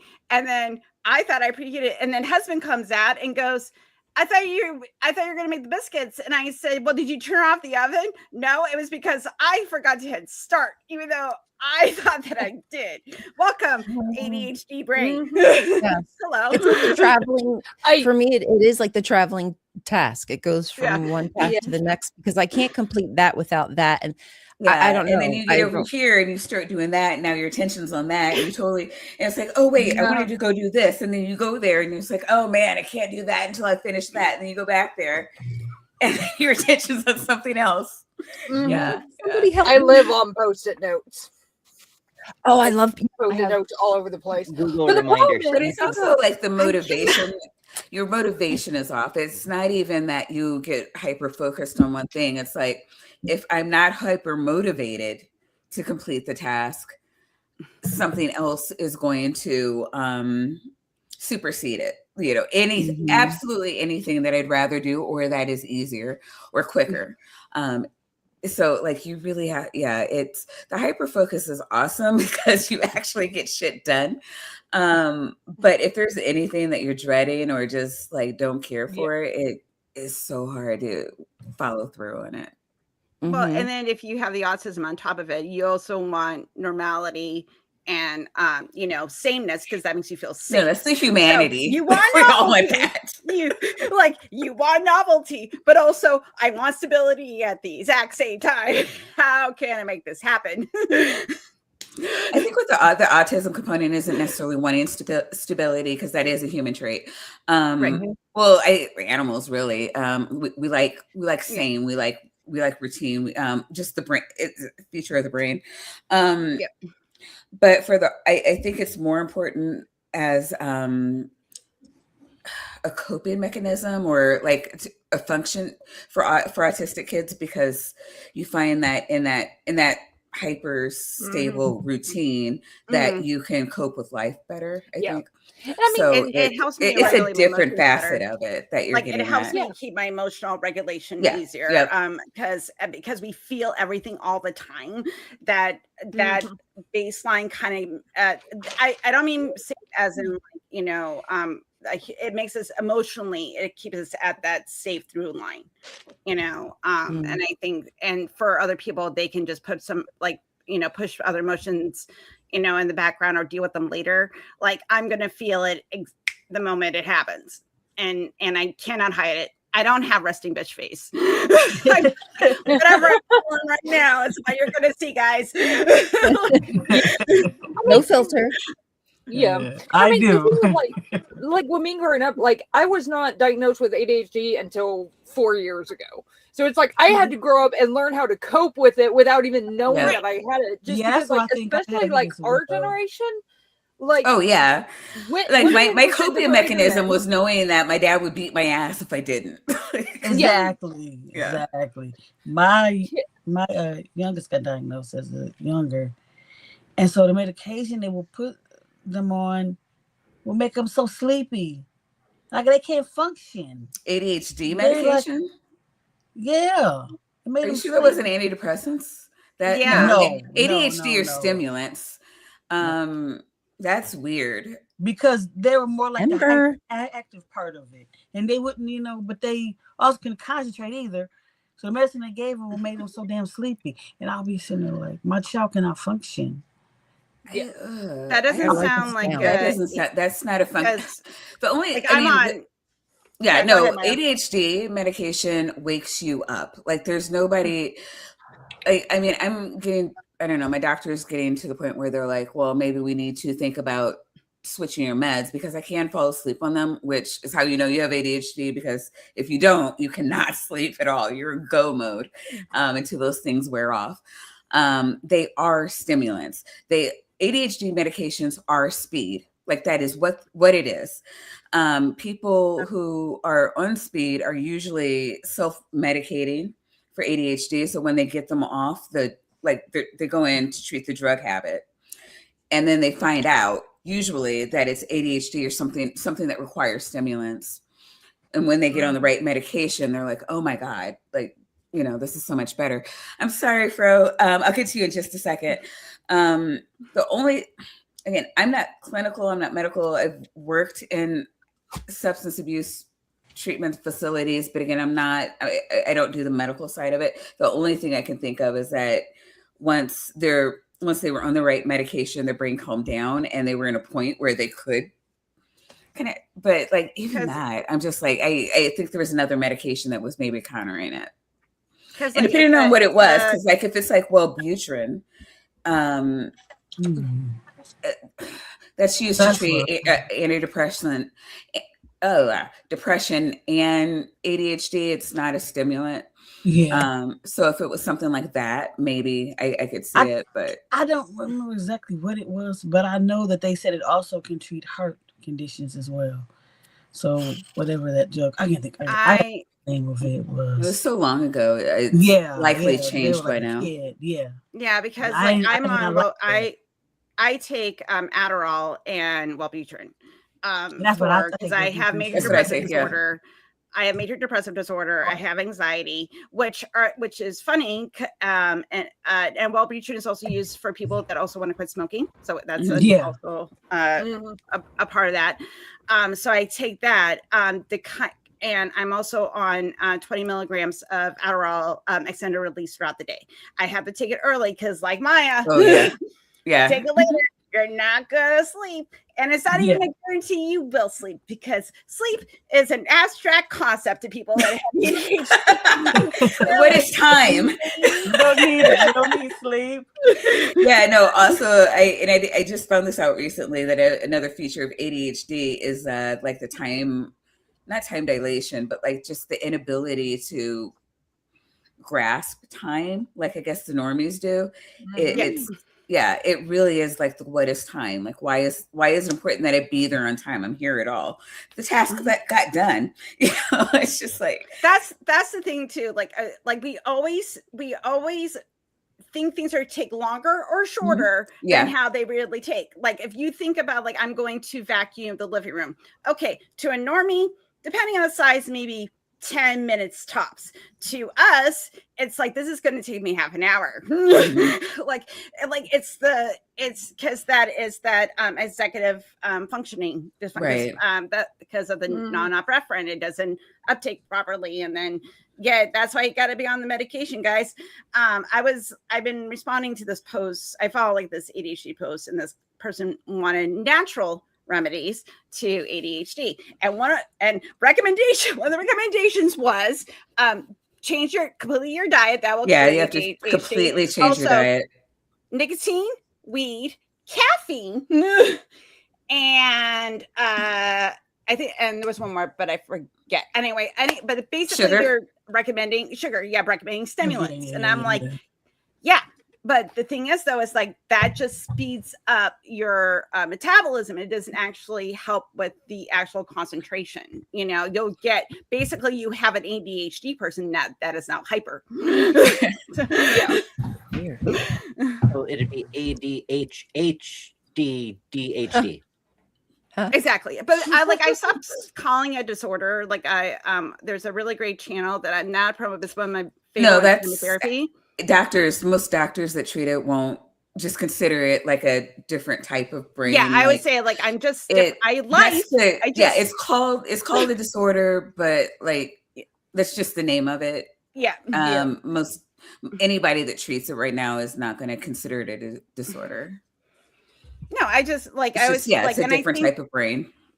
Just different brain. That's all. And everybody's. Well, remember, isn't that just everybody? Well, I mean, the definition of disorder, it only exists for diagnostic reasons. It's just a functional thing. It's not necessarily an illness. It's not necessarily a malformation. It's just, here's typical behavior, standard of life, yada, yada. Here's a thing that interferes with your ability to do that. That's a disorder. In the society that we've created, a disorder is only something that doesn't work within the confines of our society. It could work in other societies, and there's a belief now that the ADHD brain was really effective at, like, we were the hunters. Like, we were the ones that needed to be able to, quickly change and, you know, have that adrenaline and, you know, needed to be able to, I don't know, it is kind of better at multitasking. Whereas you have prioritization. Prioritization. Thank you. Whereas like people with what we call normal brains now would have been the farmers, the agriculture people. They needed to be able to focus for long periods of time on, you know, a certain task. And we decided that was what we had. The wealthy, what we have is billionaires now, but the elite decided that was the brain that they wanted to be in their factories. So when we took people off the farms and put them in the factories and to work, they were like, okay, we want to make everybody just have this kind of brain, and without any of the knowledge that's not a thing. And so we've created a society that doesn't work for 30 or 40% of the population. Just like it's the cookie cutter thing. It's the European colonial thing. It's here's the kind of person we've decided all people should be. And if we just nurture, we just educate and set expectations and demand people to be that way, then everyone will just be that way. And that's not how anything actually works. When has that ever worked? Ever. Ever. Psychology is a new field. And you know, when we're talking about, I think people thought that if you just beat people enough, that they'll comply. And you see a lot of aspects of this in the Bible, where it's just like, you know, it's everybody, this is what we need, so everybody go do that. And it wasn't until like super recently, like, I mean, you know, us 80s babies, no, like I have even a lot of that. And our parents certainly came from the spare the rod, spoil the child type of mindset. And it's completely shifted now. So there's a lot of things that society has had to come around to and be open to. And it, you know, we've only had people really putting out into the general public, like, hey, these people aren't crazy. This isn't a mental illness. They're just different. And not just with ADHD, like with, you know, even God, we had to fight so hard just to get ramps, you know, on the sidewalks, you know, like everybody was just supposed to be able-bodied. And it's just been a long, hard fight that we've been fighting for decades. And it has not been 100 years since that fight has started. So, we're at least it's a positive march forward that our government isn't trying to fund, but they're not, they haven't actively attacked either. So silver linings, I guess. Right now, we're looking for any silver lining we can. Clawing onto it, hanging on for dear life. Guys, Monday is a silver lining for me. Oh, Kelly. Well, I love your company too. I love all your company. Yeah. Appreciate you. So, yes, I was going to say, you and Dr. Kip are in different chats, so Kip didn't actually see that question, and I wanted to address it, the two powers thing. So it's a really fascinating story, and I'm sure Dr. Kip is chomping at the bit to talk about this. And maybe I'll get Dr. Kip to come on the show that follows this one sometime to talk about it. Maybe it'll be easier to help get his thoughts formalized to make the outline come to life that he mentioned. He mentioned Kip, do it. In an outline kind of thing. That could really help work some TLDR. There in Jewish tradition, there was along this general idea that there's like a physical world version of Yahweh and a hidden invisible world version of Yahweh. And they're the same Yahweh. It's just different parts of the same whole, but they're like two distinct powers. Some of the early Christians started trying to apply that idea, which was fine when it was metaphysical and conceptual about Yahweh, to Jesus, saying there's a spirit God, Yahweh, and there is a flesh God, Jesus. And that made it a heresy. They were not happy with that at all. I was just sorry. I know this is like sidetracking. I was just telling Fern Lovebond that I learned about ADHD on TikTok. I was like, damn, this is all like far too similar. And then after talking to the right doctor, they were like, yeah. Yeah. Wow. The right doctor. Yeah. Right. Exactly. Yeah, being the operative word. And I'm so glad you said that. I know I've been talking a lot, but I just, really advocate for mental health. Because I hear so many people who said, oh, I saw a therapist once and I didn't like it, so I never went again. And it's not a one size fit all. If you're going through something, it's important to try to find the right doctor. I know it can be expensive if you're paying on your own to try to find that person, because you have to have like that introductory fee, and then you're saying the same thing a number of times, and it can be repetitive, and it could feel like, oh my God, am I ever gonna? But there's a lot of time, whenever there's a diagnosis, people always say get a second opinion. It sometimes you just need to find the right person to treat you, and if your current doctor isn't. If you have an issue and your current doctor isn't addressing it, get a second opinion, or a third or a fourth. Seriously, you are worth it. Also, I'm going to offer a resource for that. If you are looking through a therapist and you are in the United States, please go to seculartherapy.org.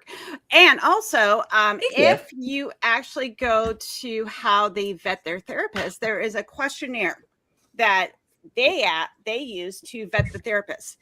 What I recommend, take those questions, and if you're looking for a therapist, ask them those questions, because then you're going to find out, what their credentials are, what kind of therapy they offer, what their specialties are in, what their training came from.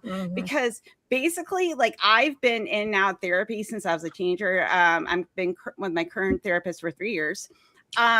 Sometimes you get lucky, and sometimes, like, it's just like dating, and you're going to be in a relationship with this person usually for years.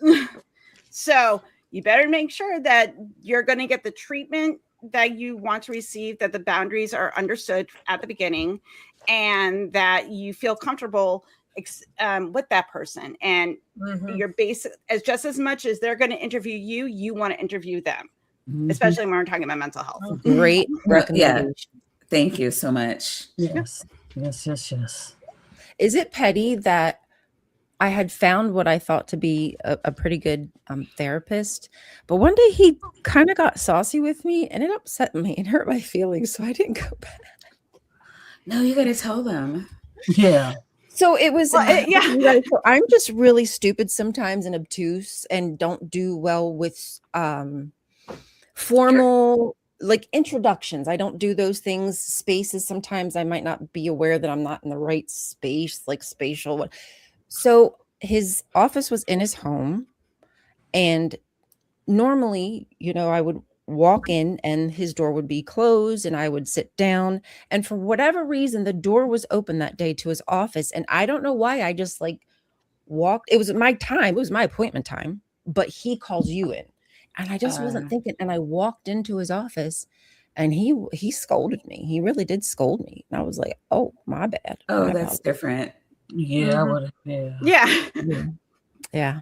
I thought I did kind of made an off-color comment, and you could just be like, hey, that really rubbed me the wrong way. And he could have learned something about you, and you guys could have moved forward. That was inappropriate. Yeah. He could have just said next time. Or he could have said, would you mind waiting outside until he literally could have said, would you? And I would have been like, oh my God, I wasn't even, because I just wasn't thinking is really what happened. And I would have thought he would have known that. And it's kind of bothered me that he didn't even. I mean, I'm in HR, so like people do that to me all the time. I try to close my door, but sometimes like you get an email or a phone call and you just can't, or you're focused. ADHD, you're just like hyper focused on this, and I'm like, oh shoot, the door is still open. And I always have to say politely, it's like, you know what, this is a bad time. I'm going to be X amount of time. For you, it would have just been, go back out and I'll get you in like 5 minutes, I swear. But for them, I'm like, okay, I want to work around your schedule. When's your break? What's a good time for you to come back? It's not that hard. Like, it is, just being a professional. Like, I don't understand why you would ever scold a client. or he was in a bad mood. You happen to be the person standing in front of him. Yeah, and sure. That's why you got to be really careful, because it's still not an excuse. But I mean, it's clearly what happened. Yeah. But that's what I'm saying. It's like, just because the person is in front of you doesn't mean that they get to take your shit either, so, but like, because as my husband says, and this is worse wisdom to everybody, no one cares why you're an asshole, you're just an asshole. Right. When you're a therapist, you're there to help the people who have already had rations of shit, not give them more of them, So people are people, humans are going to human, everybody's going to have a bad day. But just like, sometimes people get shaky hands, it's really, really important if you're a surgeon that you don't try to do surgery when you have shaky hands. Your job requires control in that specific area. Yes. That, all of that. True. I'm actually kind of mad at him now. Because it's like Helen's saying, like, you always everybody's gonna have a bad day, everybody's gonna have a bad moment. We've always had I think all of us have had to apologize for how we acted a time or two. But like, I don't know, kind of passionate about that, because as Ember said, like, we take so much shit, through our whole lives. And finally get in front of, it's so hard to get people in front of a therapist, and you finally get there. And then the therapist goes off and like, oh no, you have to adhere to my dogmatic rules now. And she's like, what the fuck, dude?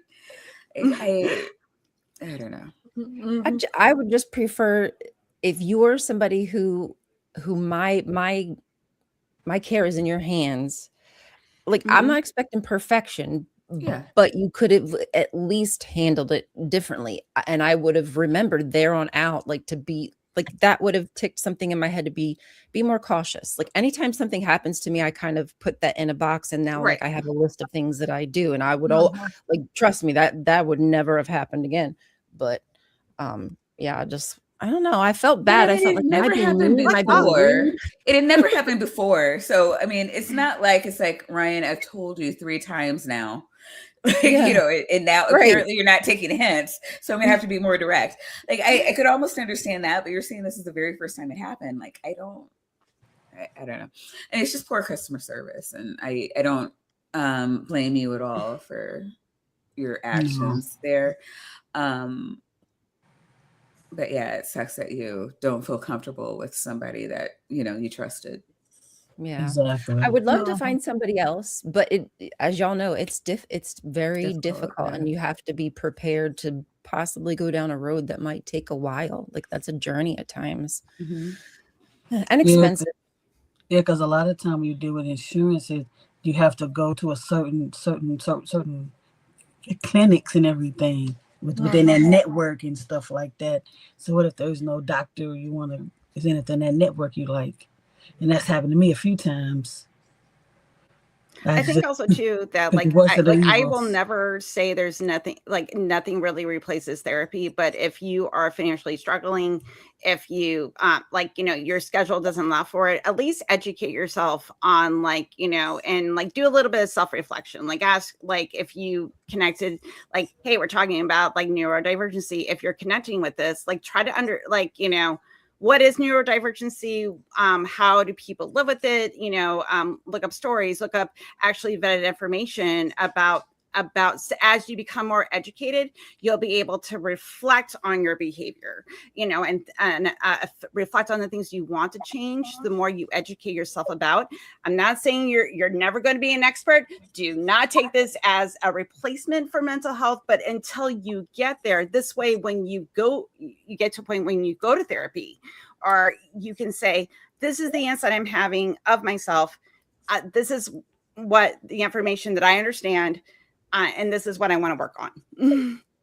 I think that any situation, even if you're just going to go get a physical, you definitely want to have knowledge in your pocket before you walk into that office. So, and the more that you educate yourself, the more that you're going to know about yourself. Yeah. And the doctor is probably going to tell you some things you didn't know. And, please go research that before you, do anything.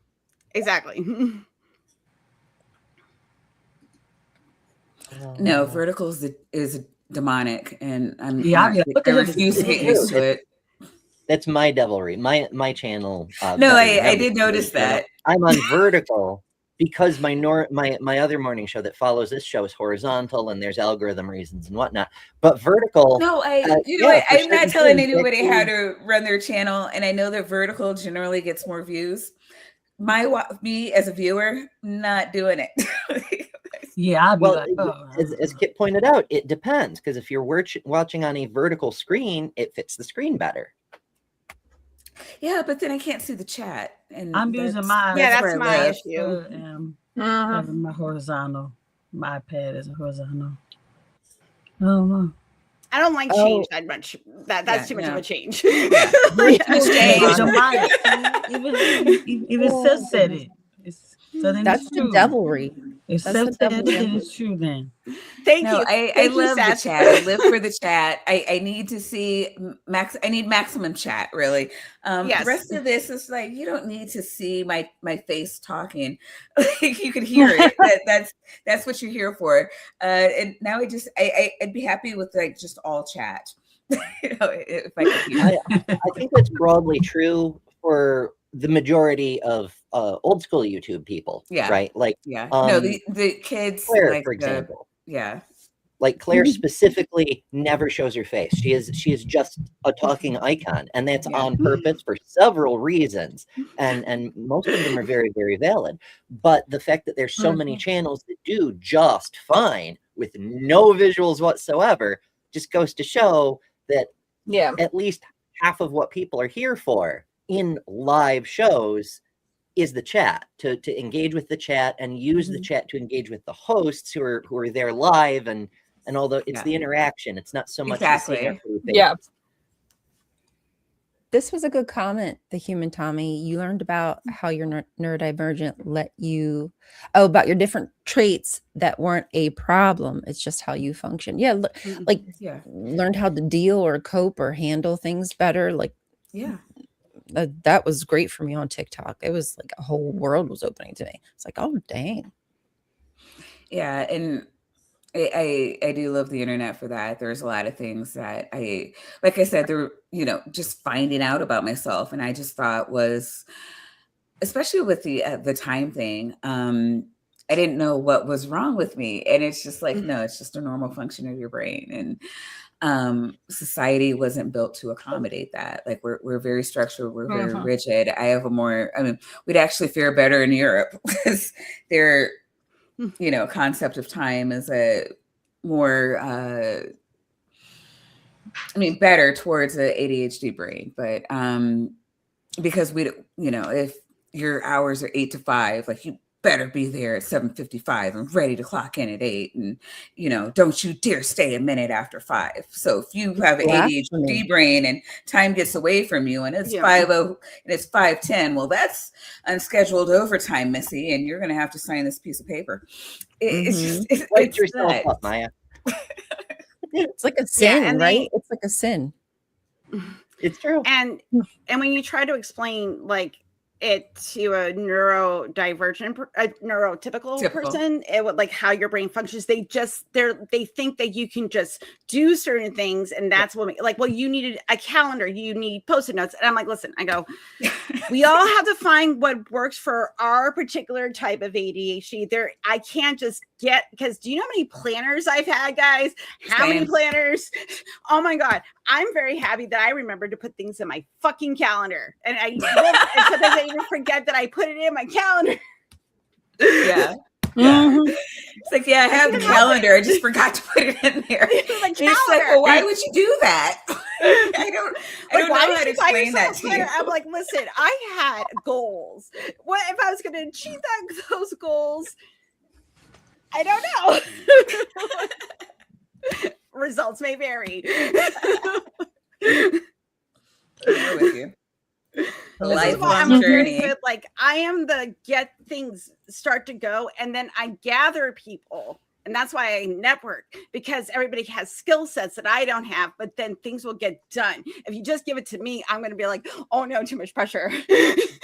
Like, oh no. All right. I just feel that I found my people.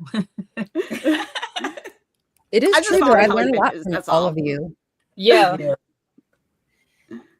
Yeah, I love this community. So yeah, I'm like, we're somebody great. wrong with me for Do years. such cool shit, even if it's completely at random. Like today, we didn't intend to talk about neurodivergencies and whatnot, but we did But it because came up and I was here. We're neurodivergent. I can't let it go. Oopsies. Oopsies, we made it alive. Oh, It's also on the neurodiversity front, and females, if you were assigned female at birth, and also on fluctuation of hormones, will affect your brain differently than people that identify as male, because of the structure of the brain, and also it's a way that we're socialized. So, like the typical, hyperactive boy that, like, I had ADD when I was a child, not hyperactivity, because it didn't the hyperactivity did not manifest the way that it did in like little boys. Mm-hmm. So you got diagnosed with like, you just have problem paying attention. She daydreams too much, that type of shit, right? Yeah. Mm-hmm.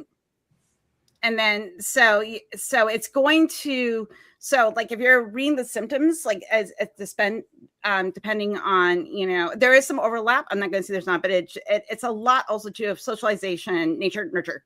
So it's going to just also be aware of that too. It's going, seeing with any other neurodivergency, anything else. If it is a social role, it's going to manifest differently depending on gender. So. Mm-hmm. There's some to that, but some different from that. But I don't have time to extrapolate on that whole discussion because I have to go get ready for the next show, which starts in just a few minutes.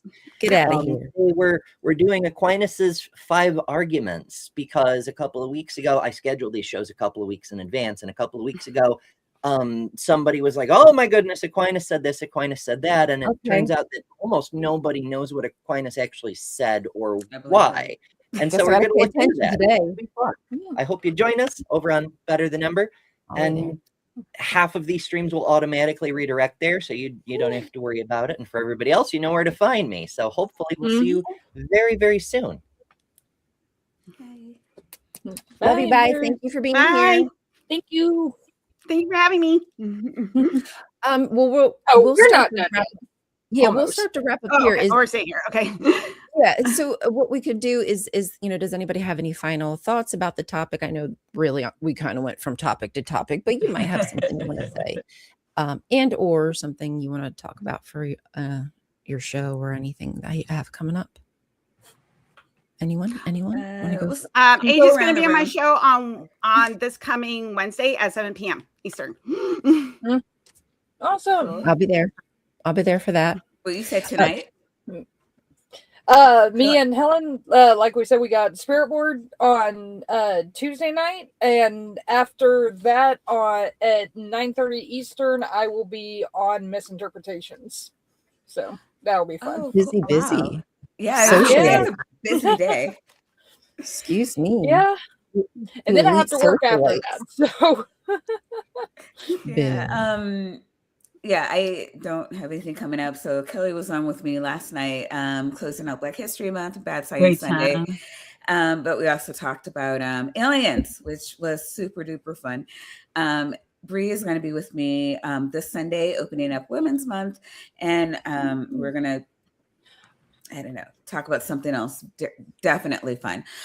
And you can find me at it's over here at Maya Atkinson, channel name Bad Science Sunday.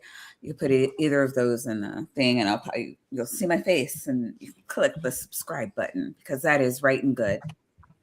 That's the right thing to do. Yeah. Also. Oh, I was going to say also Politicality on Thursday, both on my channel and the Kentucky Atheist. We're having Arn Roth on there, so that will be. Is that Thursday or Sunday? Thursday. Okay. Again, you elite socialites and your connections. Wow. That was not my connection, so I am thankful for that one. Kelly, my love, any final words or anything you want to shill out? Yeah, this is a great conversation we had, and mental health is very important. And but what's going on my show, and it might be, I gotta talk to you, Helen, in a minute, but I'm gonna be on your show, Helen, Friday. Yes. Yes, you are. And in my calendar, I gotta talk to somebody because I didn't put it in my calendar, so I didn't see it. So now I gotta talk to this other person. And Friday night, guys. So maybe I gotta change some stuff. I'm confused. Okay, but that's me in my brain not putting stuff on the calendar. That was me making a mistake. But most of my stuff is gonna be on other people's channels. I'll be on Truth One later on Friday, and then Saturday I'm gonna be on Neil's show, and then Sunday I'll be on Punk Apostate's show. So that's what's going on in my life for over the weekend. So really do got a lot I don't really have anything on my show. Maybe one show I'm having. Awesome this week. So make sure everyone in the audience is subscribed to everybody's individual channels. And of course, if you're on a different channel and you're watching but not subscribed to the Daily Atheist, you should also subscribe there. I'm on here Monday through Friday, but Tuesday through Friday I'm with Chris, and on Tuesday we also have Kelly Lifeline, if you are familiar with him. I am trying to release a video today. It's about Terramar, which is the company, it's actually a charity that Ghislaine Maxwell started, and it has ties to the Clintons and Epstein. And I've just been going down a rabbit hole, and don't ask me why, I just needed to know. So maybe that will be out today. But besides that, you guys stay tuned for Better Than Ember. That will be up next. And I can't wait to hear about those 5 whatever the hell from Aquinas. Yeah, somebody said this was the shit. I haven't heard about Aquinas since Catholic school. So right? Well, yeah, I think that was the last like time. Women. Wow. He didn't like women, so I mean, I'm not a fan of him, but I'm open to hearing information just to see what people think. I don't want to be closed-minded, even if I don't find it useful. I find it useful to connect with people and try to see their point of view is what I like learning. So, even right. I'll put that in my bag and I might need to pull that out. A thing today. I learned that today. Lots to learn. All right, guys. Well, thank you. Is that what I'm taking away from this? Yes. That's exact. And we're going to take away some devilry. Take that with you throughout the day. Love you guys. Thank you so much for being here. We'll see you tomorrow.